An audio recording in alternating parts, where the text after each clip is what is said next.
At my wife's memorial dinner, my son-in-law stood up with tears in his eyes and told the whole family my daughter would lose her home by Monday unless I gave him $80,000 that night. And then he looked straight at me and said, "Dad, if you really loved your daughter, you would sit on your savings while her family falls apart." Everyone turned toward me like I was the villain, and he did not know I had already spoken to the bank. My name is Edward Lawson. I am 75 years old, and for 50 years I was married to a woman named Ruth, who believed family meant showing up before anyone had to beg. And we lived in a red brick house in Franklin, Tennessee, just south of Nashville, on a street where people still waved from porches and brought casseroles when someone died. Ruth loved that house. And she planted hydrangeas along the fence, kept wind chimes on the back porch, and made every birthday cake from scratch because she said store-bought frosting tasted like surrender.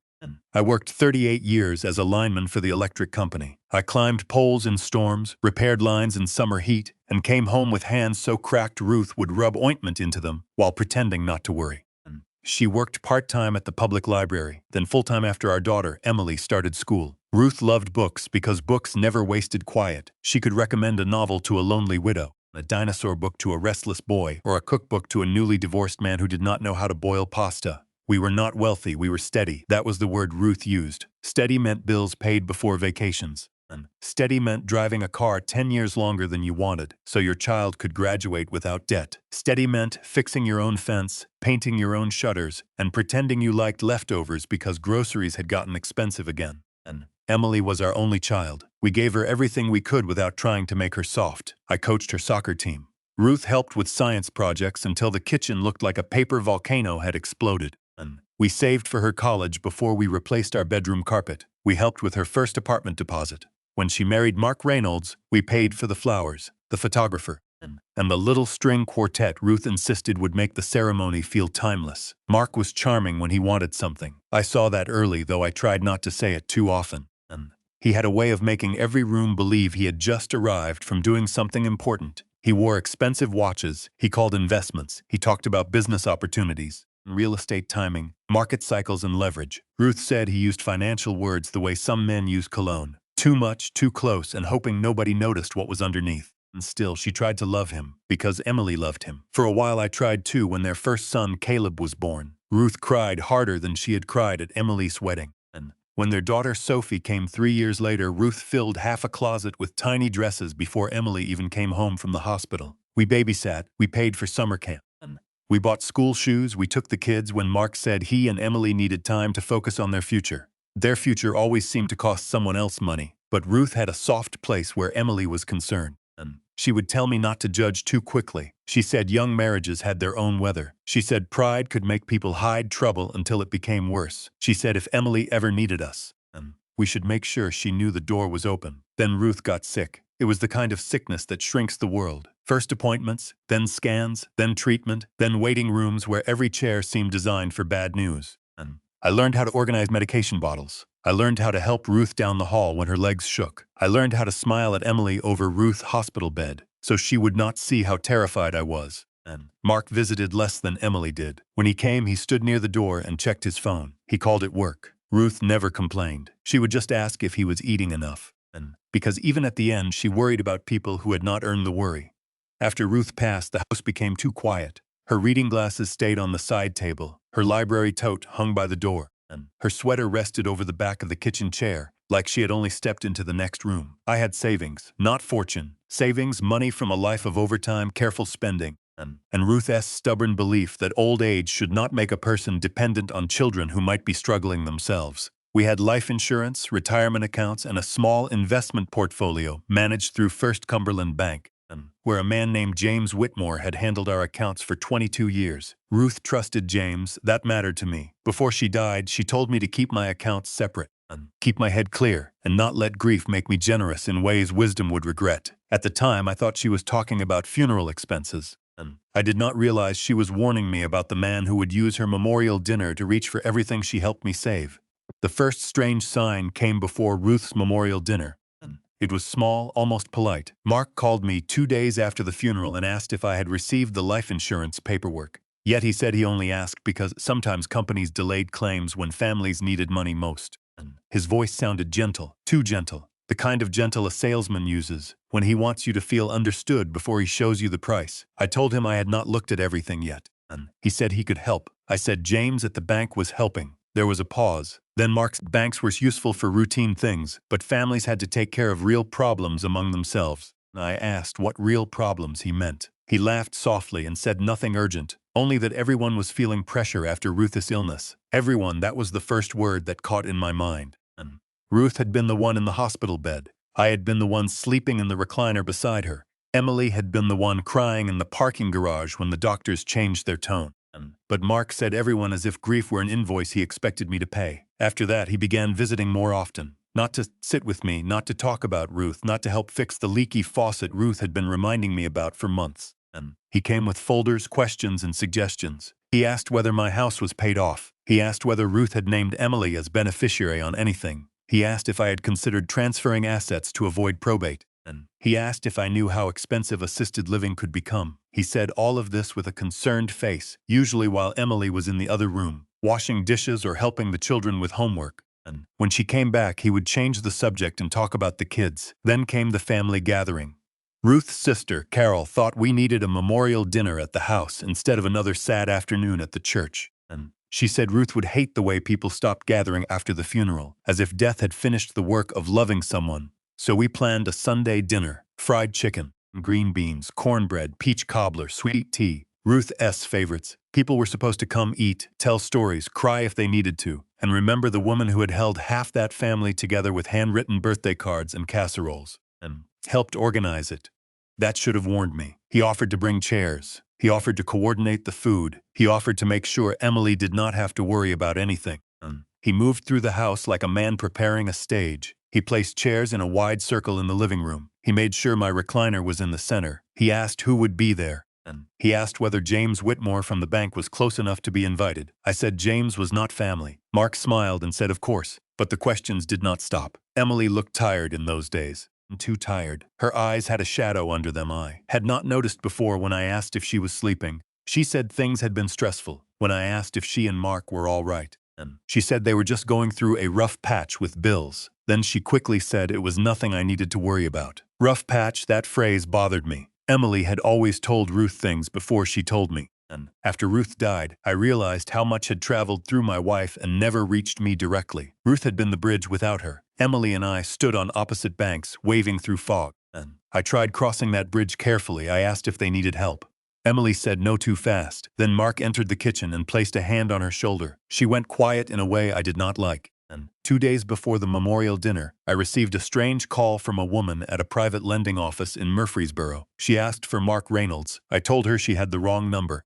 She apologized and said my number had been listed as an emergency family contact. When I asked what matter this concerned, she said she could not disclose details but that Mr. Reynolds needed to respond before Monday. Before Monday the same day, Mark sent me a text asking if I could confirm whether my savings were still liquid or tied up in long-term accounts. He added that he only wanted to understand what resources the family could access in an emergency. I stared at that message for a long time. Then I forwarded it to James Whitmore at the bank. James replied with one sentence, "Please come see me before you give anyone money." The memorial dinner began gently. For the first hour, it felt like Ruth was in the house. Carol brought the peach cobbler in the same blue dish Ruth used every Thanksgiving.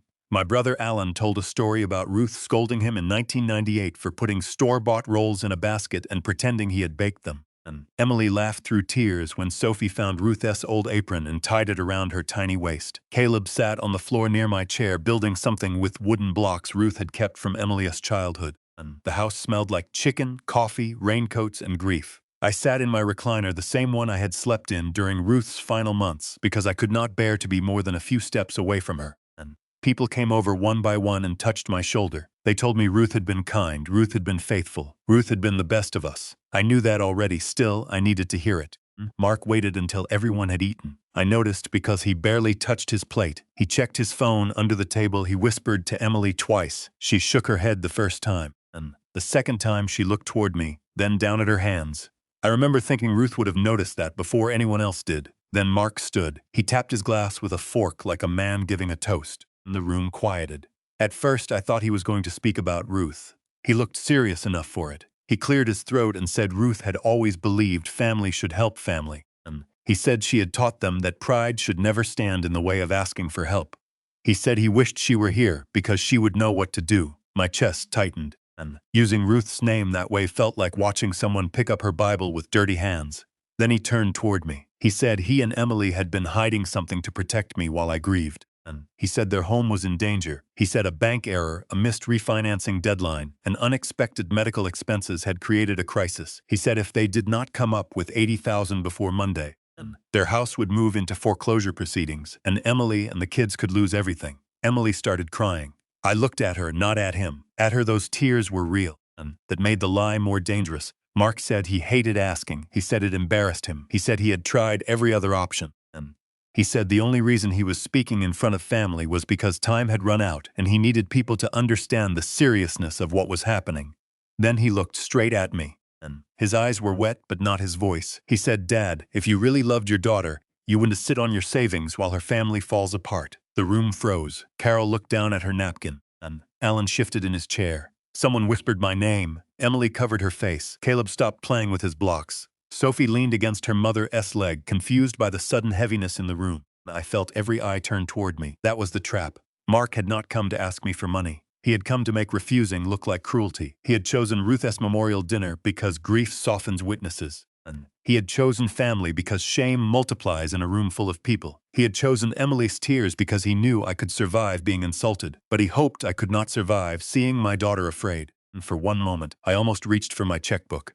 That is the part I am ashamed of, not because I wanted to help Emily. Any father would. I am ashamed, because I nearly let Mark use Ruth's love as a weapon against the life Ruth and I built together. I asked him which bank held the mortgage. He blinked. Then he said First Cumberland. That was my bank. I asked which department had called him. He said loss mitigation. I asked for the letter, and he said everything had moved online. I asked why Emily had not told me herself. He raised his voice then, not enough to seem cruel, just enough to seem wounded. And he said Emily was too ashamed because she knew I had become careful with money since Mom died. He said everyone understood that grief made people hold on too tightly. He said Ruth would have written the check before dessert, and that was when something in me went still. Not cold, not angry, still. Ruth would have helped Emily. Yes, Ruth would have asked questions first. Ruth would have called the bank, and the mortgage company, the county clerk, and possibly the governor before handing $80,000 to a man who wore a 900 watch to a memorial dinner. I looked at Mark for a long moment, and then I told him I needed to think. He stared at me like he had misheard. Carol said Monday was soon, and said maybe we could all contribute something. Mark quickly said small contributions would not be enough, and the amount had to be wired in full. He said partial payment might actually complicate the process. That sentence sounded rehearsed. Emily whispered that she was sorry. That nearly broke me. I stood slowly and told everyone I appreciated their concern, but I would not discuss Ruth's savings in the middle of her memorial dinner. Mark's face changed. Just a flash. The tears disappeared first, and then came anger. He said he hoped I could live with my decision if my grandchildren lost their beds. I did not answer. I walked into the kitchen, placed both hands on the counter. Ruth had wiped clean 1,000 times, and looked out the window at the dark backyard. Behind me, the family murmured. In front of me, the glass reflected an old man with white hair, tired eyes, and a grief people thought made him easy. And they were wrong. After everyone left, I did not sleep. I sat at the kitchen table with Ruth's empty chair across from me, and Mark's words circling the room like flies, if you really loved your daughter. And that was the oldest trick in the world. Put love on trial and make money the evidence. I wanted to call Emily immediately, but I knew Mark would be beside her. I wanted to call him and demand the truth, but that would only warn him. I wanted to drive to their house and bring my daughter and grandchildren home, but panic makes good people move before they can see the whole ground. And so I did what Ruth would have done. I made a list mortgage bank foreclosure claim. $80,000 before Monday, private lender call Marcus text about liquid savings Emilius fear. No paperwork. Public pressure, wire transfer only. Then I called James Whitmore at First Cumberland Bank even though it was late. I did not expect him to answer. He did. James was 63, and with a banker's memory and a farmer's patience. He had known Ruth since she marched into his office 22 years earlier and told him she wanted someone who explained accounts without making her feel stupid. James had laughed and done exactly that. He helped us roll over retirement funds, set up beneficiary forms, and organize enough protections that Ruth slept better afterward. When I told him what Mark had said, James did not interrupt. Then he asked whether I had given Mark any money. I said no. He exhaled. That sound told me more than his words did. James said he could not disclose Emily and Mark's mortgage details unless authorized. but he could check whether First Cumberland had any foreclosure department activity involving my family if the account was connected to me in any way. And years earlier, when Emily and Mark bought their house, I had given a small gift toward their down payment through the bank, and James had handled the cashier's check. He still had the file reference, and he said he would call me in the morning. Then he asked me one more question. Had Mark requested a wire? I said yes. James said not to wire anything without speaking to him in person. The next morning, I went to the bank before it opened. James met me at the side door with 2 coffees and the kind of face a man wears when he has already found something rotten but still wants to be careful with how he names it. We sat in his office. He told me First Cumberland did not hold Emily and Mark's mortgage. It never had. Their original mortgage had been through a regional lender, then sold to a national servicing company. There was no First Cumberland loss mitigation case, no internal foreclosure file, no emergency demand, and no Monday deadline from the bank that did not prove there was no trouble. But it proved Mark had lied in front of my family. James then showed me something he was allowed to show because it involved my own accounts 2 weeks earlier. Someone had attempted to initiate an online request for a new external transfer recipient from my profile. It had failed because 2-factor authentication went to my phone. The recipient name was M.R. Holdings, Leckmark Reynolds Holdings. My skin went cold. I had ignored the failed login alert because it came during the week Ruth died and grief had turned every message into noise. James printed the security report. He also printed the attempted transfer setup notice. The request had come from an IP address in the area where Emily and Mark lived. I asked if that was enough for police. James said maybe not alone. Then, he looked at me carefully and said it was enough to be concerned. After the bank, I called the mortgage servicer using the number Emily had once written on an old tax folder Ruth kept in our filing cabinet. It took 40 minutes, 3 menus, and 2 transfers before I reached someone who could tell me anything. Because I was not on the loan, they would not give full details. But when I said I was concerned about possible mortgage fraud and emergency foreclosure claims, the representative said she could confirm general status if Emily authorized a 3-way call, and so I called Emily. She answered in a whisper. I asked if she was alone. She said Mark was in the shower. I told her I needed her to call the mortgage company with me. She started crying. She said Mark had told her not to involve me further because I had embarrassed him. I said this was not about embarrassment. This was about whether she was about to lose her home, and she agreed. 10 minutes later, with Emily on the line, the mortgage company confirmed the truth. Their mortgage was current, not perfect, not ahead, but current, no foreclosure, no Monday deadline, no $80,000 demand. Emily made a sound I had never heard from her before. Not a sob, not a gasp, something smaller. The sound of a woman realizing the fear she had been living inside had been built by the man sleeping beside her. I told her to say nothing to Mark yet. She asked why. I said because people who lie for money usually have a second lie waiting. The hidden truth had more than one layer. The mortgage was not in danger. And that was the first layer. The second layer came from the private lending office in Murfreesboro. I called the number that had accidentally reached me and asked to speak with the woman who had requested Mark. She would not tell me much at first. She was professional and cautious, but when I said my daughter might be connected to a loan, she did not understand. Her voice changed. She asked if Emily Reynolds was my daughter. I said yes. She said Emily needed to contact them immediately. That was enough. I drove to Emily S. house while Mark was at work. She opened the door with swollen eyes, wearing Ruth S. old cardigan. Seeing that nearly broke me. Ruth had given it to her years ago, and Emily wore it like armor without knowing it. The house looked normal from the outside. Inside, there were signs I had missed. Unopened envelopes in a drawer. A stack of credit card statements hidden under school papers. Mark's office locked. Emily's laptop on the counter with the screen cracked. Children's backpacks by the door. And a life trying to look ordinary while something underneath it buckled. Emily told me Mark had said the house crisis came from a refinancing problem. He said he had tried to handle it to protect her. He said there were penalties, legal costs, and emergency reinstatement fees. He said if they told me too early, I would judge him. He said Ruth would have understood. That angered me more than I showed. Dead women are convenient witnesses for dishonest men. They cannot object when their kindness is misquoted. Emily authorized the private lender to speak with us. The truth came out slowly. Mark had taken a business loan through a company called Keystone Bridge Capital. The amount was $68,000 at first, tied to an investment property venture he claimed was nearly complete. And then came fees, penalties, extensions, a personal guarantee. The balance had grown to over $82,000. The lender had been pressing him for payment by Monday, but not because Emily's house was in foreclosure, and because Mark had defaulted on his own high-interest loan. Then came the worst part. Emily's name appeared on a guarantor document. She had not signed it. I watched her face as she saw the digital copy. The signature looked like hers if someone had practiced from birthday cards and school forms. But I knew my daughter's handwriting. Ruth had taught her cursive at the kitchen table. Emily's really had a loop at the top. This one did not. Mark had forged her name, not on the mortgage, on his debt.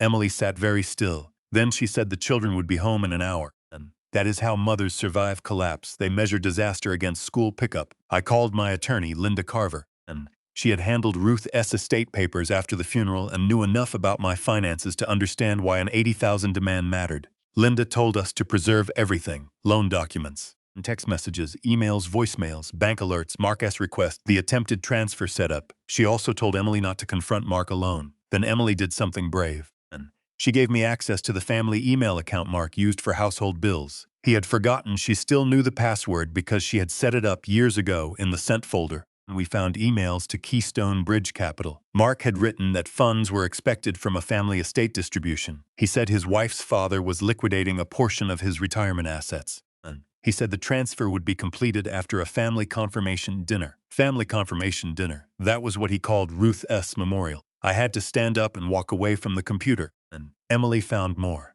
Messages between Mark and a man named Trevor Lane, who seemed to be part of the investment property deal. They discussed a failed short-term rental project near Gatlinburg, and money advanced without permits, deposits lost, and a private sports betting account Mark claimed he could use to turn things around if he had one more infusion. One more infusion. And that was what desperate men call other people's savings. We printed everything. Then Linda Carver arranged a meeting with James Whitmore at the bank. By afternoon, the evidence had a shape. Mark had lied about foreclosure. He had used Emily's fear to make the lie believable. He had forged her name on a personal guarantee. He had attempted to add himself as a transfer recipient to my account. And he had planned to use Ruth's memorial dinner to pressure me into wiring $80,000 before anyone could check the facts. Linda told me we could pursue a civil claim, notify the lender of suspected forgery, and file a police report, and update all my account security immediately. James froze external transfer changes on my accounts and added a verbal confirmation requirement for any withdrawal over a certain amount. And then Linda asked whether Mark was likely to attend another family gathering. Emily looked down. I answered for her. I said he would, if he thought there was still money in the room. Mark escalated within 24 hours. He called me first. I let it go to voicemail. His message was controlled, wounded, and rehearsed. He said he was disappointed in how I had handled the memorial dinner. And he said Emily had cried all night. He said the children sensed something was wrong. He said he hoped I understood that refusing to help would have consequences none of us could undo. I saved it. Then he texted. He said Monday was approaching. I saved that too. Then came the message that revealed his real fear. He asked if I had spoken to the bank. I did not answer. By afternoon, he had changed tactics. He called Carol, Ruth's sister, and told her I was becoming suspicious and confused with finances after Ruth's death. And he told my brother Alan that I had promised to help, but was now backing out because I did not trust younger people. He told Emily that I was making calls behind their back because I wanted to control. And control, the word manipulative people use when someone stops being easy. Emily did not confront him yet. That took courage. She moved through the house carefully, smiling for Caleb and Sophie, and saving screenshots when Mark left his phone unattended, and forwarding documents to Linda Carver. She found a note in his desk with 3 figures written on it: $80K from EL. And $12K from watch sale. Delay Keystone, EL Edward Lawson. Me. On Friday night came to my house without Emily. He brought Caleb with him. That was deliberate. He knew I would not slam a door in my grandson's face. And Caleb ran to hug me. He asked if we could play checkers. I said yes. Mark watched us for a few minutes, then asked Caleb to go find the cookie tin in the kitchen. The moment the boy left, Mark's face changed. He said I was hurting Emily. I said nothing. He said pride was ugly on old men. I said nothing. He said Ruth would be ashamed of me. That one landed where he wanted it to. But I had learned something since the memorial dinner. Pain does not require immediate reply. Sometimes the strongest answer is a record button and a calm face. My phone was in my shirt pocket, already recording, because Linda Carver had told me Tennessee was a one-party consent state for recording conversations I was part of. Mark stepped closer. He said if I forced him into a corner, he would tell Emily I had money, but chose myself over her children. He said he would tell the family I cared more about dying rich than helping the living. He said he would make sure no one forgot that I refused my own daughter under Ruth's roof. And then he lowered his voice. He said, "You are going to write that check, Edward. Maybe not because you trust me. Maybe not because you like me, but because you cannot stand everyone knowing you let your daughter drown."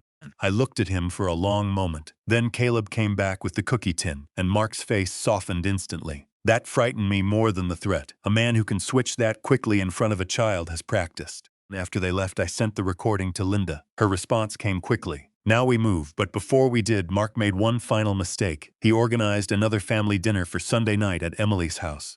He told everyone it was to clear the air before Monday. He told Carol and Alan that he hoped I would come with an open heart. He told Emily he wanted peace. He told me in a text, and to bring whatever bank paperwork I needed to feel comfortable.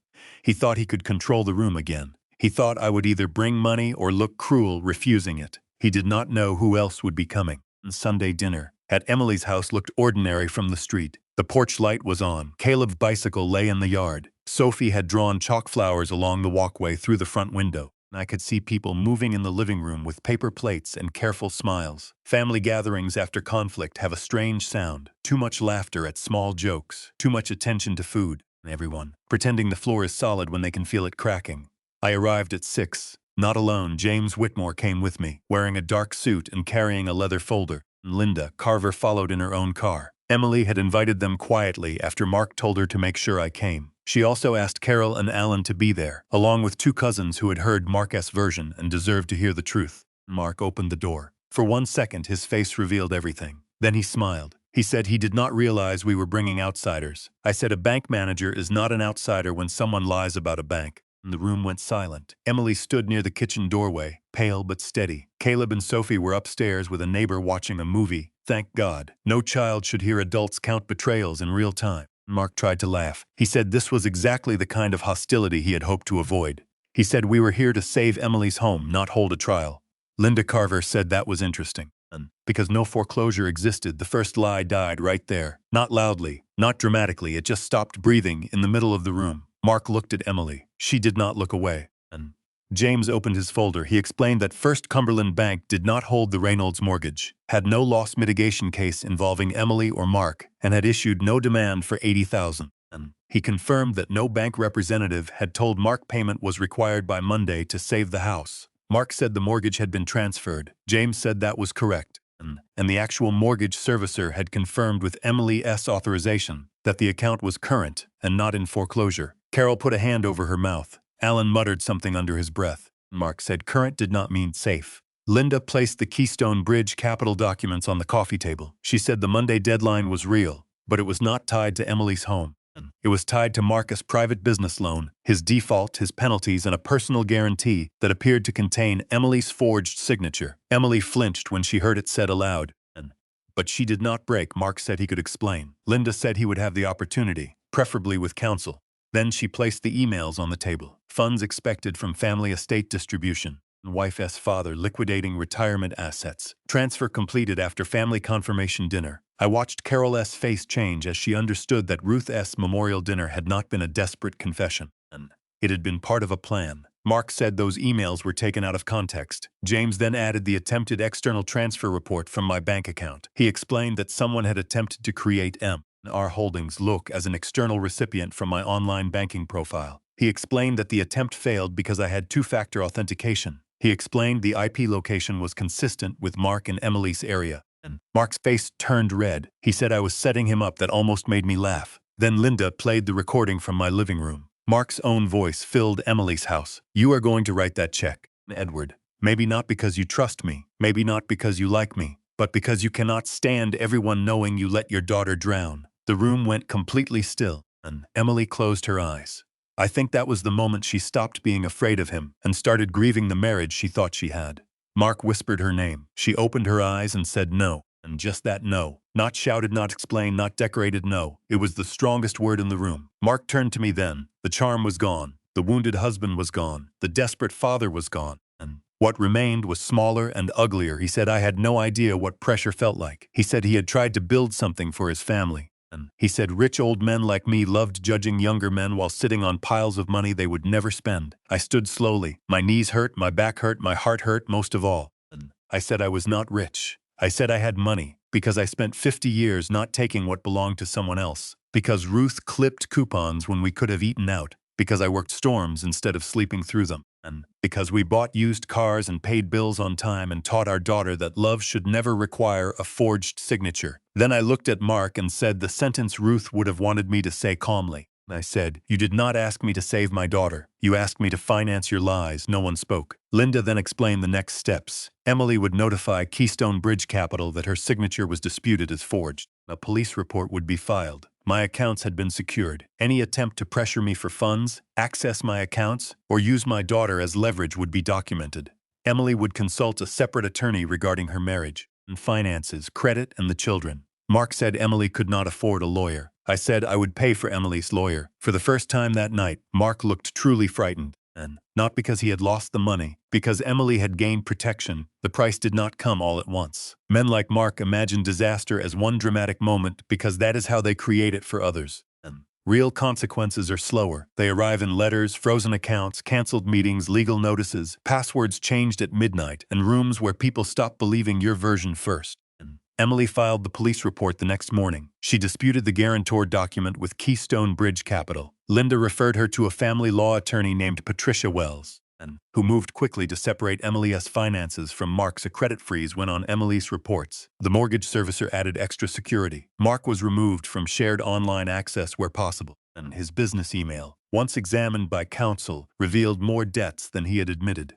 The $80,000 was not the bottom of the hole, it was the opening. Mark had borrowed against future commissions that never came. And he had invested in a short-term rental property without proper permits. He had lost money in sports betting while telling Emily he was networking. He had opened a business credit line using household income projections Emily had never seen. And he had lied to lenders, lied to his wife, lied to me, and then tried to make Ruth S. Memory co-sign his escape. Keystone Bridge Capital backed away from Emily once the forgery claim gained support. And they did not forgive Mark's debt. They simply turned their attention to the man who had actually created it. Mark called me 3 times that week. I did not answer. His first voicemail was angry.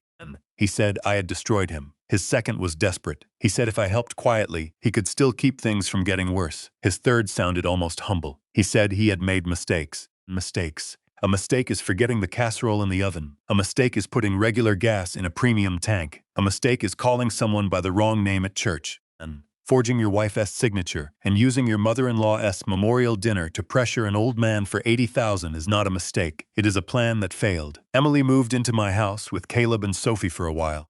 The first night, Sophie slept in Ruth's old sewing room surrounded by boxes of fabric and half-finished quilts. Caleb slept on the pull-out couch in the den. Emily slept in the guest room with the door open like she was listening for a storm. I sat in the kitchen until after midnight because fathers do not outgrow the need to guard sleeping children. Even when those children are 42 and broken-hearted the next morning. Emily came downstairs, wearing Ruth's cardigan again. She apologized. Not for Mark, not exactly. She apologized for being too embarrassed to tell me sooner. And she said Mark had made every problem sound like something she had caused by not trusting him enough. She said when he talked at the memorial dinner, she thought he was finally being honest in the only way he knew how. I told her shame is a room liars build around honest people. Then I told her she was out of it now. Mark was not allowed at my house. Patricia filed for legal separation first, and then divorce. Emergency financial orders protected Emily's paycheck and the children accounts. Mark's access to joint funds was restricted. The court ordered disclosure of debts, and the more he disclosed, the worse he looked.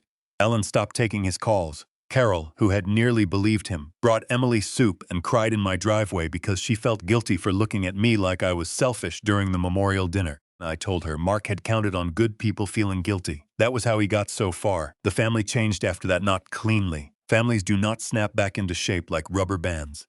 They heal like bones, slowly and sometimes crooked. Some relatives apologized. Some avoided me because truth embarrassed them. Some still whispered that maybe I should have helped earlier and prevented public shame. I let them whisper. Ruth used to say people who prefer comfort over truth will call the truth rude no matter how politely it knocks. I updated my estate documents. Emily remained my daughter and my heir, but not in a way anyone could manipulate. Her inheritance would be protected in trust, shielded from spouses, creditors, and panic. Caleb and Sophie received education funds Mark could never touch. I added James Whitmore as financial advisor contact and Linda Carver as trustee if I became unable to manage things myself. I did not do this because I distrusted Emily. I did it because I had learned that love without structure becomes a door dishonest people try first. Months later, Mark accepted a plea agreement tied to the forged signature and financial fraud connected to the loan documents. He avoided the worst possible sentence, but he did not avoid consequences. He lost his real estate license pending review, his business collapsed, his expensive watch disappeared, and his truck was repossessed. The man who once talked about leverage learned what it felt like when the weight came down on him. He wrote me one letter. It said he was sorry for bringing stress to the family. I threw it away, not because forgiveness is impossible, because apologies that avoid naming the wound are just another form of hiding. The first peaceful Sunday dinner came almost a year after Ruth died. It was not planned as a milestone. Those are usually too heavy to survive themselves. It was just dinner, chicken in the oven, green beans on the stove, cornbread cooling under a towel, and peach cobbler bubbling at the edges in Ruth's blue dish. Emily stood beside me in the kitchen, slicing tomatoes the way her mother had taught her, with a serrated knife and too much salt. And Caleb set the table. Sophie folded napkins into shapes Ruth would have pretended were birds even though they looked like crushed envelopes. The house sounded alive again. Not the same alive as before. And that would be a lie. Ruth absent still had a chair. Some evenings I turned to say something and found only air. Some mornings I reached for 2 mugs instead of 1. Grief does not leave just because justice arrives. It only changes rooms. But that Sunday the grief did not feel like a thief. It felt like a guest we had learned how to sit beside. Emily had moved into a small rental house 10 minutes away. And nothing fancy, 2 bedrooms, a fenced yard, and a kitchen window that caught afternoon sun. I helped with the deposit, but I paid the landlord directly. Emily insisted on paying me back slowly. I let her, not because I needed the money, but because dignity matters after betrayal. People who have been controlled need the chance to stand without someone holding them too tightly. And she was working again, sleeping better, laughing sometimes. Not often at first, but enough that Caleb noticed, enough that Sophie stopped asking if Daddy was mad at everyone, enough that the house no longer braced itself whenever a phone rang. Mark saw the children under a supervised schedule at first. Emily handled that through attorneys. I stayed out of it. Unless she asked, I had learned the difference between support and control. And though it took me longer than I like to admit. Fathers want to fix things. Sometimes the most loving repair is standing nearby with tools and waiting to be asked. James Whitmore retired that spring. Before he left the bank, he came by the house with a folder and a pecan pie his wife had made. He reviewed my accounts one final time at the kitchen table where Mark had tried to turn Ruth's savings into a rescue boat for his lies.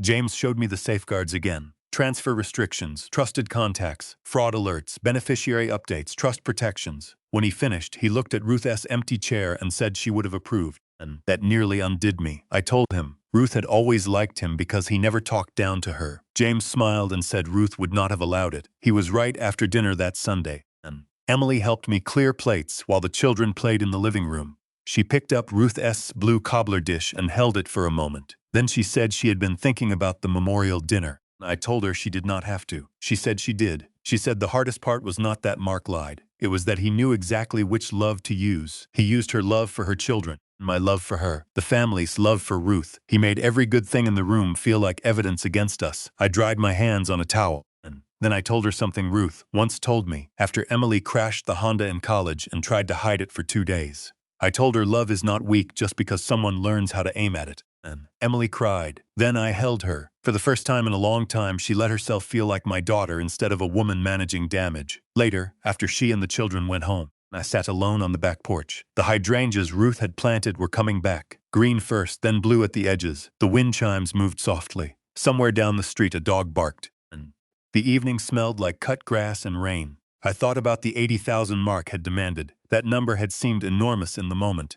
But later I understood it was never really the full amount he wanted. And he wanted access. He wanted obedience. He wanted my grief to make decisions faster than my wisdom could speak. He wanted Ruth's absence to become his opportunity. He failed because Ruth had prepared me better than he knew. And she had taught me to keep records, to trust slowly, to help without surrendering judgment, to love Emily enough to protect her from a lie, even when the lie wore her tears as a mask. And a few weeks later, Emily asked if we could hold a small gathering for Ruth's birthday. Not a memorial, not a sad formal thing, just family, food, and stories, I agreed. Carol came. Alan came. A few neighbors came. James and his wife came too. Emily baked Ruth's chocolate sheet cake, and though she said the frosting was wrong, Sophie announced it was perfect because it had sprinkles. We placed Ruth's photograph on the sideboard with yellow flowers, not white. Ruth had always said white flowers looked like apologies nobody meant. People told stories, real stories. And Ruth hiding cash in library books and forgetting which ones. Ruth threatening to call the mayor when a pothole splashed mud on her church dress. Ruth teaching Emily to drive by gripping the dashboard and praying out loud.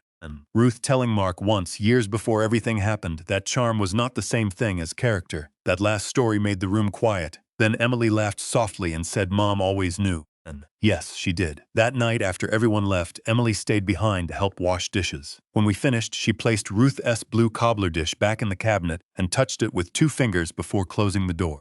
She said she wished Mom were here. I said I did too. Then she said maybe Mom still was in the things she made us strong enough to do. I looked at my daughter standing in the kitchen where Ruth had fed her, and scolded her, comforted her, and loved her into adulthood. I thought of all the ways Ruth had remained in recipes, in saved receipts, in careful accounts, in hydrangeas, in a granddaughter's folded napkins. A father who almost wrote a check but waited long enough to ask one more question. I told Emily her mother would be proud of her. She said she was not sure. I said I was, that was enough. And when the house was quiet again, I opened the folder James had left and reviewed the account safeguards one last time. Not because I was afraid, because peace is easier when doors have locks. And Ruth understood that love can be open-handed without being careless. Then I placed the folder in my desk drawer beside Ruth's library card and the last note she ever wrote me. The note was on yellow paper stuck to the inside of our medicine cabinet 3 days before her final hospital stay. Edward, pay the electric bill. Buy more tea. Do not let anyone rush you when money is involved. I love you. I had laughed when I first found it, because even dying, Ruth remembered the electric bill. Now I understood the rest. Do not let anyone rush you when money is involved. Mark had tried to rush me. Fear before Monday, shame before dessert, a wire before truth. But Ruth's voice had been slower, so I listened. I turned off the kitchen light and stood in the hallway for a moment. The house did not feel empty that night. It felt guarded. Not by locks alone, not by bank alerts, not by legal papers, by memory sharpened into wisdom. My daughter was safe. My grandchildren were safe. My savings were safe. And Ruth's love had not been used to buy a liar's freedom. That was enough for me.